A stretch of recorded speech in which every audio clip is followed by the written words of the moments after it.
Bahkan sesebagian hadis Rasulullah, naumul alimi khairun min ibadatil jahili. Hartina kulemna alim ulama mah langkung sae tibatan ibadah jalma-jalma anu bodoh. Bahkan aya hiji hikayat ieu ka kuping Bu. Ibu ka kuping ieu teh. Aya hiji hikayat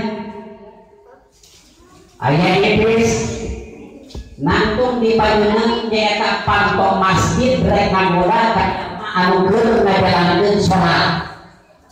Eta iblis rugal kok dek asup henteu cios lo bahasana ninggal junjunganna hei iblis ari anjeun keur naon cek eta iblis ari kaula teh nyaeta teh ngarusak jalma beribadah salat tapi kaula sieun ku jami anu keur kulem keur sare ari keur jalma anu ibadah keur salat teh dirusak ari jalma anu sieun eta iblis sieun ku jalma anu keur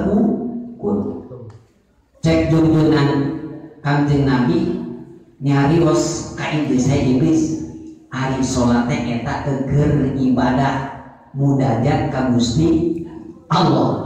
Nah ari keur jalma anu keur salat teh sieun ari jalma anu keur obok sieun dipegasi kuatna. Jawab iblis sabab eta jalma anu keur salat teh jalma anu bodoh. Ari jalma anu keur ulem eta jalma alim hatina para alimnya ulama sieun.